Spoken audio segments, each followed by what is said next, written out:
Hello, everyone. My name is Maria Bada. I'm really excited to be speaking at the conference today. And actually, I will be presenting some research I conducted with Dr. Jason Nurse from the University of Kent. Our project is around profiling cybercriminals, and it's actually a systematic review of academic research. I'm actually very excited about talking about this topic, not just because it's very relevant to my research and my interests, but actually the deeper we go into this topic, the more implications we identify around, of course, the human factor. Understanding the criminal is important to inform law enforcement prevention activities, but also kind of identifying policy and even legislative measures that need to be taken. So a few words before I begin talking about this topic. So a bit of information around the current threat landscape. As you are aware, especially during last year, especially when everyone was working remotely, we saw kind of an increase of cyber attacks. And what is quite interesting is that still we see that the most common initial infection vectors are phishing and credential theft. We see that still cyber attacks are initiated through spear phishing emails, and actually they're used to infect organizations with ransomware. We also see especially ransomware attacks being in the rise in 2019, and that kept actually increasing over 2020. So we have a very, as you can see, a very steep increase of malware. Actually, as an example, during July 2020 alone, we saw an increase of 653% in malicious activity compared to the same month in 2019, which kind of illustrates where we are currently and where potentially we're heading to, and the importance of measures that need to be taken. And as I said, I'm looking in my research, and especially at the research we are conducting at Cambridge University, at cybercrime, we're looking at it from a multidisciplinary perspective. So I have colleagues who are criminologists, of course I'm a psychology, and colleagues from computer science. We're trying to gather our knowledge and skills to actually decode the human factors. So we're looking at both the user, the user perspective, but also the offender perspective. And this is exactly what I will be talking about today. Because as I mentioned, by understanding the offender, we can actually gain insights that can inform policies and activities taken by law enforcement. So trying to understand who the offenders are, who are the cyber criminals or online offenders. Actually, different researchers use different language to describe cyber criminals. So we tried to gain insights around offenders, and especially looking at online delinquency. In order to do that, most of forensic experts are utilizing the profiling techniques or methods, which is actually a very interesting tool to help law enforcement gain insights around not just the perpetrator, but also the victim. So offender profiling refers to the process of using all the available information, starting from the crime scene, the victim, the crime itself, in order to actually try to illustrate the profile of the perpetrator. And it's something like conducting or constructing a psychological, behavioral, geographic, and demographic profile based on the evidence we can collect. I will be talking about the different approaches around profiling later on, just to illustrate how the information or the type of detail we can actually collect for a specific case might kind of drive or lead us towards which approach we can use.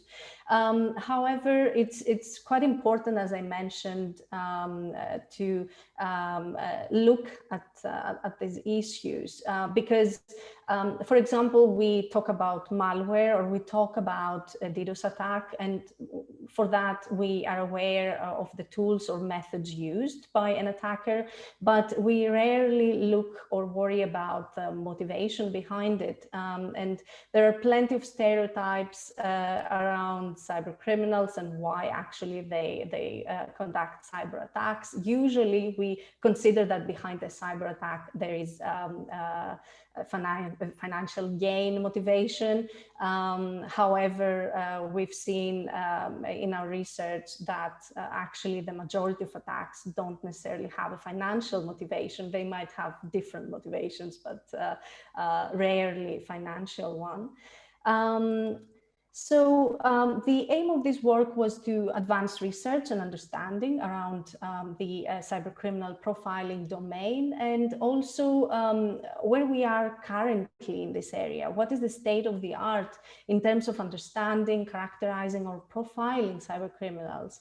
And actually, we identified this gap while we were trying actually to conduct research in this area. So we thought, okay, let's take a step back and look at what has been happening in this area and where the gaps are. For our research, we actually followed the PRISMA methodology, and here you can see the process we followed for this research. We initially did a literature search in different databases. You can see here examples of Scopus, Web of Science, IEEE Digital Library, Science Direct, and Springer, and that gave us a large number of articles, but in order to kind of narrow down the focus and identify the work that was actually relevant for us, we applied two main criteria. We decided to focus on work which is conducted in English, and also work that was specifically looking at profiling, understanding online offenders and around their behavior. That led us to actually narrowing down the search into a result of 39 papers out of the 3,000 almost. In order to actually conduct this search, we used keywords such as cybercriminal, cyber offender, online offender, profiling, understanding, behavior. So we kind of tried to utilize the different terms used in this area, because as I said, terminology varies depending on the discipline, I guess. Our search actually spans 10 years, almost 14 years, from 2006 to 2020. So actually the work conducted in this area will illustrate how the research moved and the different methodologies used now. So that was mainly the process we followed, or the method we followed. In order to analyze the 39 papers and articles from our search, we set a number of variables, descriptive ones such as the year of publication or the approach used, but also we went in depth analyzing the articles, looking at the types of offenders they focused, or the different definitions used, if used, which, as I will mention later, is actually a small number of papers actually went into defining profiling, or actually defining the type of cybercrime or the type of offender, which is quite interesting. In terms of our findings, we actually identified that there are different approaches followed and different types of data utilized to conduct research in this area, such as surveys or interviews with criminals and law enforcement, court records, or even actually working on conducting case studies. And something that we actually see emerging the last decade is the use of underground forum data in order to explore behavior, the language used around cybercrime. When it comes to the approaches, as I mentioned, depending on the evidence or the information someone collects, there are different types of profiling methods that can be used, such as the inductive one, which looks at comparing different criminal cases that have similar patterns, similar motives or backgrounds, but also the deductive one, which looks at each case separately and individually, collecting all types of possible information, such as forensic evidence or crime evidence, information about the victim, the offender, and then framing a profile of the offender. The deductive approach, I need to say, is one of the mostly used ones or preferred ones, especially because it looks at each case individually. And what we've seen in the articles we reviewed, researchers actually prefer into doing work in this area by selecting a specific case study or a specific, for example, case of an offender, and go into detail into that one. So it's quite difficult to actually compare different cases, because, and that's actually why we see a lack of common approach, to be honest, because each case might be completely different. The challenge in this area at the moment is that we haven't really gone to a stage where we have an established approach where everyone is using, so the results can be comparable. So again, this is quite a big challenge when conducting research on cybercrime, and especially in the area around profiling. Other approaches utilized are the behavioral analysis, looking specifically at data mining and making assumptions around the behavior of offenders. The geographic profiling, looking at identifying a geographic radius so that you can identify a point of origin of an attack. That is quite complex when it comes to cybercrime because of the lack of geography. An attack could be initiated overseas, so it's quite challenging actually to follow this approach. We've seen also psycholinguistic analysis in some of the articles, and crime script analysis. These approaches look at analyzing the language used, especially when we conduct research using underground forum data. It's quite interesting to look at the language used, potentially identifying slang or different expressions, which can actually provide interesting insights. And the crime script analysis actually looks at separating the different steps of an attack before, during, and after, in order to identify information such as feelings, decisions, behaviors of the offender who initiated the attack.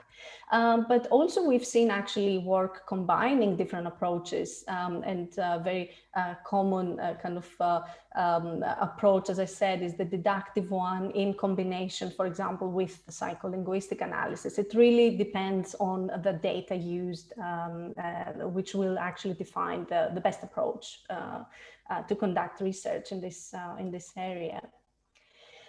In terms of the topics studied, we actually saw that hackers are the primary types of cybercriminals studied, and I think it's not a surprise to any of you.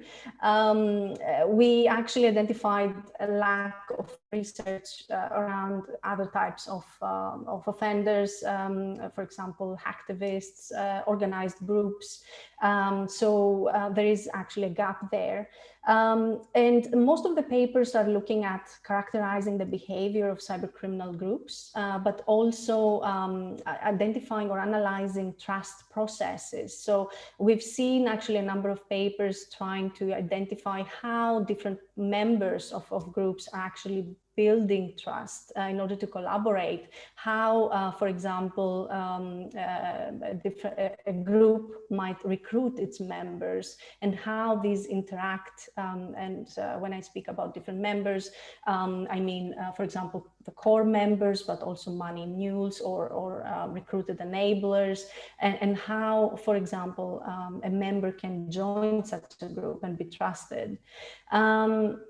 Also, we've seen, of course, some focus on identifying motivating factors. I mentioned initially how we expect that financial gain is one of the main motivators. However, we've seen that political or religious beliefs might be one of the main motivators of hacktivists. But for example, in the cases of an insider threat, we would see revenge being the main motivator, for example. So it's quite interesting looking at this aspect, because it gives us insights of how and why someone would initiate an attack targeting a specific target. And actually, I need to mention here that the target itself, whether it is an organization or an individual or even a nation, can give us really rich insights of what is behind the attack, or who can be behind the attack. And lastly, one of the topics actually studied is developing or trying to develop typologies of cybercriminal networks, how members of a specific network might interlink with other members from another network, how that is established, the different processes. Actually, that is an area where we've seen work being conducted. Also, we've kind of collected information that different researchers are actually collecting in order to profile offenders. And of course, starting from demographics. And here we've seen a lot of actually work around the pathways of teenagers towards cybercrime. We see that, for example, into when it comes to hacking, we see a lot of young teenagers following a pathway towards criminality being initiated through video gaming and such environments. So it's quite interesting, again, to look at details when it comes to demographics. But also another area which is quite interesting are the personality characteristics. It's an area where it's really under-researched, but it can actually provide a lot of insights with law enforcement implications. I will mention a few examples here because actually, when it comes to offline crime, there is established research that clearly links personality traits to criminal behavior. For example, neuroticism or extroversion has been linked to criminal behavior offline. However, that type of research has not been established when it comes to online criminal behavior. What we know from a very limited research is, for example, that introversion is linked to online criminal behavior. Again, just because we know that in most cases of hacking, offenders prefer, and usually they're introverts, and they prefer their isolation, practicing their skills rather than finding stimuli outside in the external environment. But again, information such as that is very, very limited. We don't have really extended research to be able to actually say that this is the case, but we have indications. When it comes to social interests and habits, information around that might also provide useful insights, but also information around the offender linguistics. As I mentioned, the psycholinguistic analysis and method of profiling looks at especially analyzing the offender language, and that can lead you into even identifying a specific network based on the language used. And also information around the offender's family background. It's quite interesting because a colleague actually conducted research around Eastern European cybercriminal groups, and it was identified that actually a whole organized criminal group were relatives. They were coming from the same family, so it's quite interesting to see that. But also, apart from the more kind of social psychological details, looking at information such as skill sets are quite important when we talk about cyber attacks.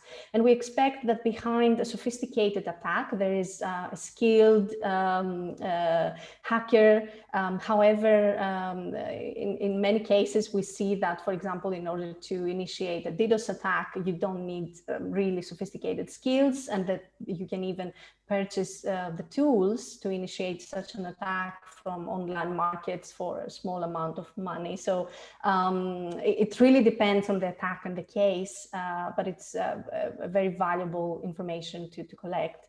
Attitudes towards work.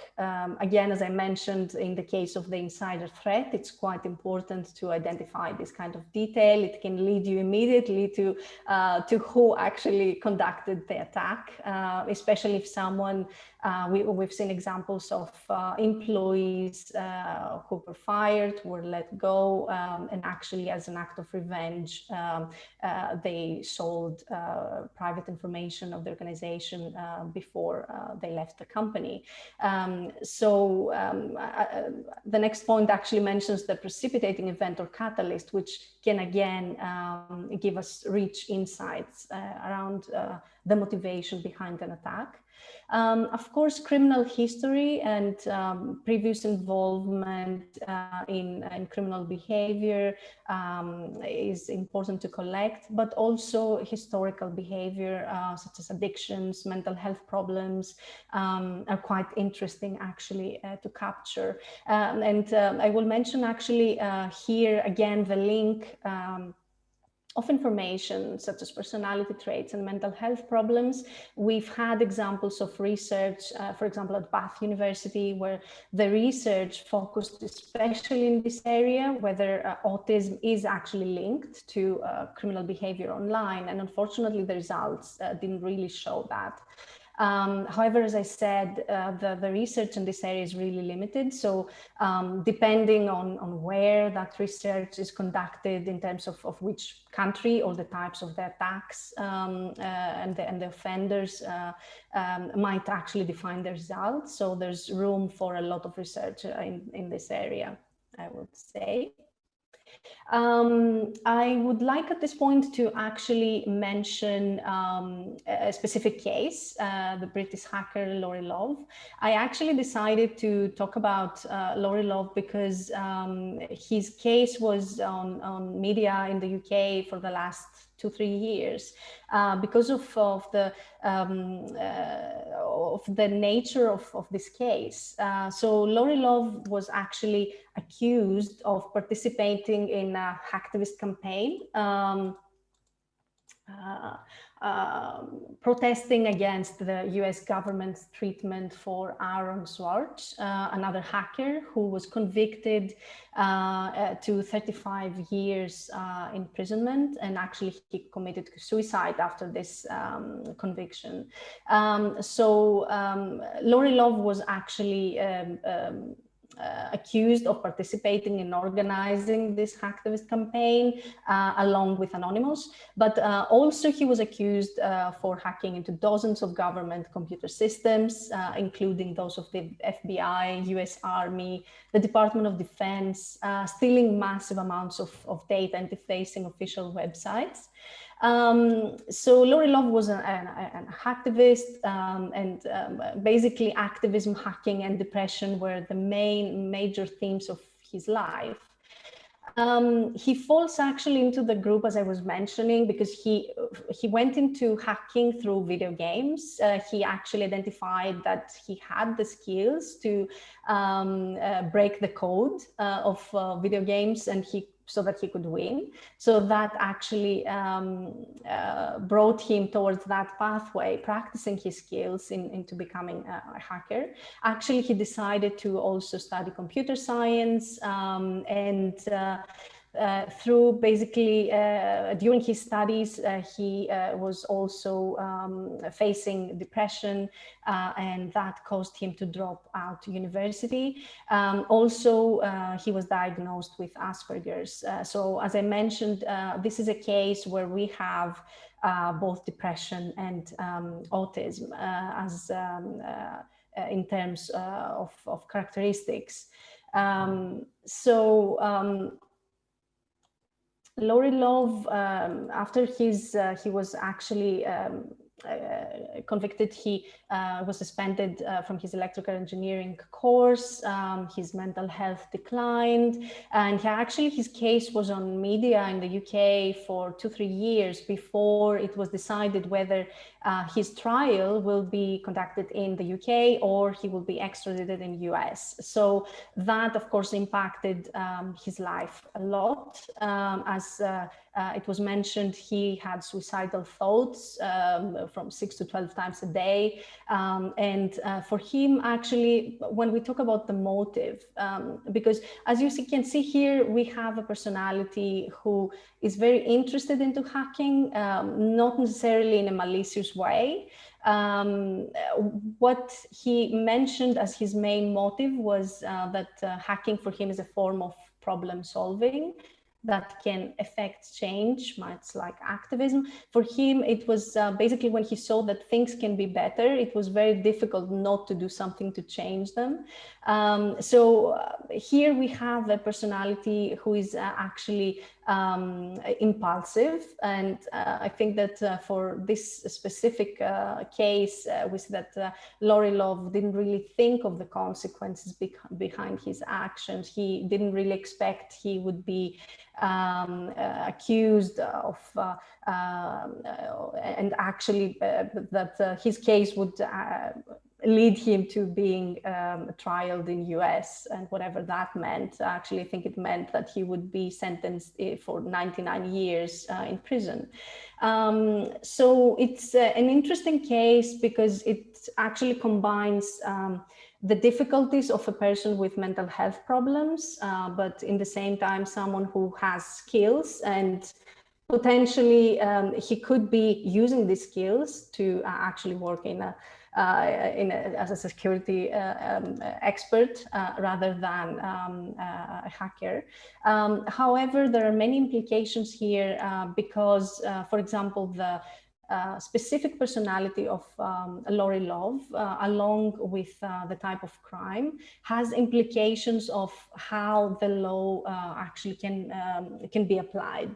In this case, we've seen that his trial was conducted in the UK rather than US, but there was a huge debate between the two countries of where and how his trial should actually be conducted. So it's quite interesting to see how someone who started actually looking or exercising their skills at the age of 10 went up to almost 29 or 30 years old, facing conviction.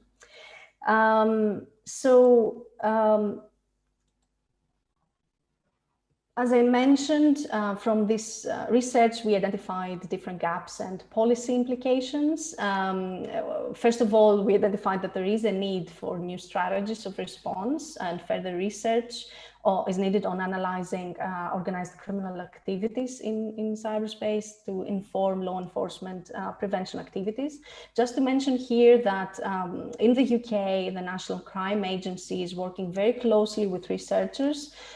We have been working with them during the last 2 years, especially in identifying what needs to actually happen in terms of prevention to break that that pathway for teenagers, because it is very common, such as Lori Love, to start actually going to criminality through the video gaming environment. So the cease and desist prevention activities are actually being informed from our research, exactly in order to act as a prevention measure rather than looking at a cyber attack when it actually happens. So we're at a point where we need to break the kind of the pathway and the chain before actually someone becomes a hacker. We need to employ a wider focus of types of offenders. As I mentioned, we have identified that the majority of research looks at hackers rather than other types of offenders. A huge challenge is the lack of data when it comes to conducting research in this area. So working with law enforcement is really important, and not just because as a researcher you need access to law enforcement data, but because you also need to inform law enforcement of what the best method is for that data collection so that it can be used later on for research. We have identified that in different regions in the UK, actually, there are different methods and approaches followed, different types of data collected. So even if someone gained access to its region's data, the data are completely different. So it doesn't mean you can actually do actually effective research. So actually working closely with law enforcement is quite important. And of course, there's a need to further explore the role of personality and social and psychological factors in online delinquency. As I mentioned, and I think the case of Lori Love, it actually provides some insights of the challenges and implications, because looking at the human factor, we're not just looking at an individual who has the label of the hacker. There are really many things happening in someone's life. It could be peer pressure that leads someone into committing crime. But also I mentioned the examples of neuroticism or low self-control, for example, which describes actually people who don't necessarily have empathy, or they're very impulsive. So that, and of course they don't think of the consequences, so that can easily lead someone into actually conducting crime or committing crime. So that has serious implications of the effectiveness of the measures taken by law enforcement. Even if someone is actually criminalized and they go into prison, that measure might not lead into them actually stepping away from criminal behavior when they're outside of prison. So there are, as I mentioned, really many implications in this area that, of course, it gives a lot of room for research. This is actually what I wanted to present to you today. Thank you very much. Hopefully that was interesting, and I'm happy to take questions. Thank you, Maria. That was really insightful. I enjoyed it. Thank you for presenting. You've got, a few questions there. The first one is, how easy is it to get underground forum data?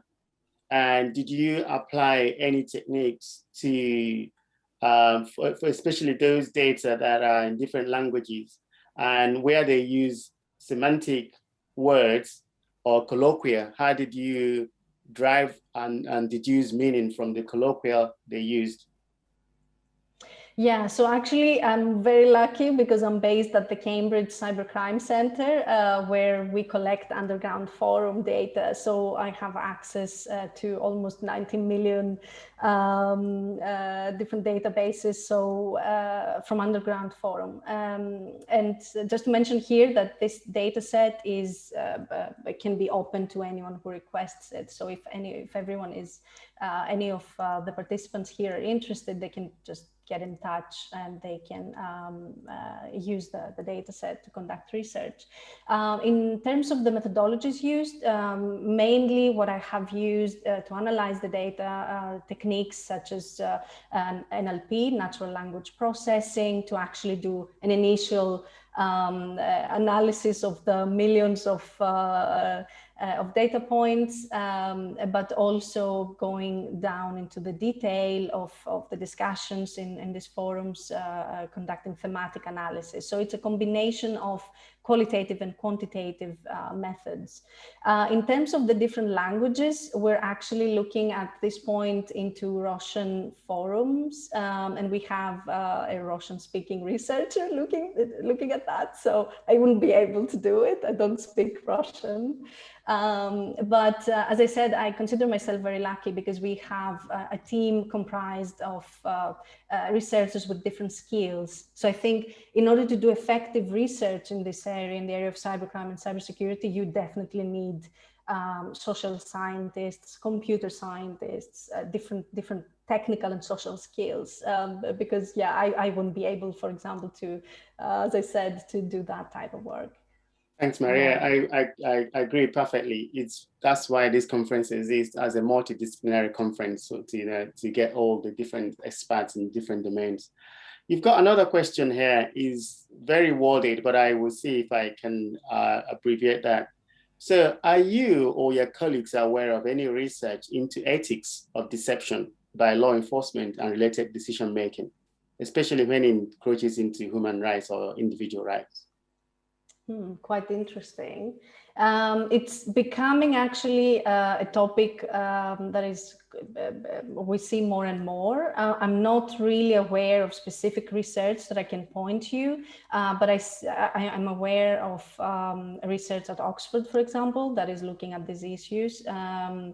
But it is definitely a topic that we really need to look at, and since we're talking about the human factor, that definitely fits into this area. Okay, you've got one more before we close. I think we are 5 minutes over. So, how would you deduce family relationship associating that to crime? Is that something that we should do? Is it ethically right or not? It's just about associating crime to family relationship. Is it ethical or not? Yeah, it's a tricky question. As I mentioned, there is an example of research actually conducted at Oxford, linking different members of family as actually members of a specific organized criminal group. Now, in terms of ethical or not, it really depends how you conduct the research, the measures you take.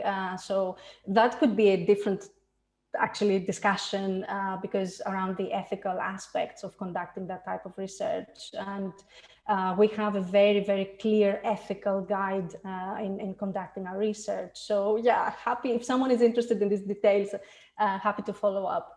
All right, thanks, Maria. Thanks, guys. We convene again at 1 o'clock UK time. So I'll see you then. Thank you. Thank you. Speak soon. Bye.